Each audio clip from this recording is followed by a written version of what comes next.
This is a Saw franchise in somewhat of a chronological order. It's kind of hard with all the plot twists and flashbacks. My recommendation is to watch all the Saw movies or recaps in order of their release. Now let's see if we can make sense of this whole messy and confusing timeline. Here we go. It starts with half of Jigsaw. In 2017, the movie Jigsaw, a gruesome test unfolds.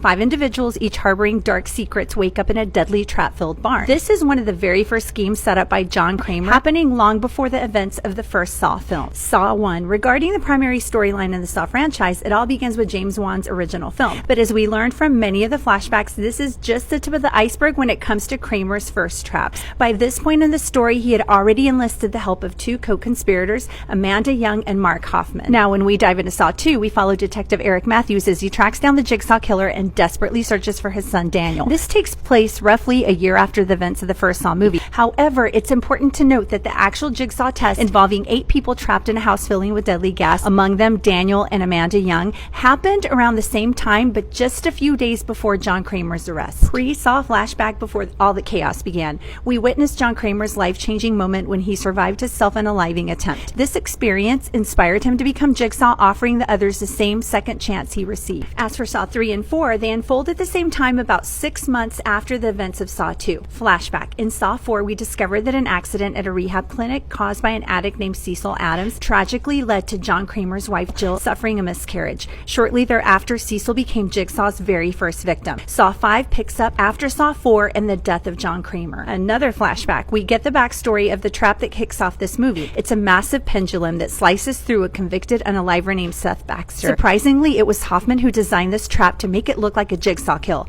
When John Kramer finds out, he recruits Hoffman to join his mission. Now, on to Saw 6, which picks up just a few days after the events of Saw 5. In a flashback, we discover that William Easton, a health insurance executive, is at the center of the game in this film. He's the guy who denied John Kramer coverage that might have saved his life. We also find out that Amanda Young played a part in Jill's miscarriage, and Hoffman used this information to manipulate Amanda into killing Dr. Lynn Denlin back in Saw 3. In Saw 3D, which is also known as Saw the Final Chapter, the story unfolds just a few weeks after the events of Saw 6. You can tell because Hoffman's face has mostly healed since his bear trap ordeal in Saw 6. The film's central character, Bobby Dagan, became famous by falsely claiming that he survived a Jigsaw game that took place between Saw and Saw 2. Post-Saw flashback, after the first Saw movie, Dr. Lawrence Gordon somehow managed to survive long enough to cauterize his severed leg on a pipe and then passed out. John Kramer found him in the hallway and eventually convinced him to become yet another follower of Jigsaw, with Gordon secretly working behind the scenes in all the subsequent Saw movies. In the other half of Jigsaw, the part of the story involving detectives Halloran and Hunt unfolds a decade after John Kramer's demise. As for Spiral from the book of Saw, although the movie doesn't pin down an exact year or throw any timeline twists, it's reasonable to assume that it occurs a few years after the events in the contemporary storyline of Jigsaw.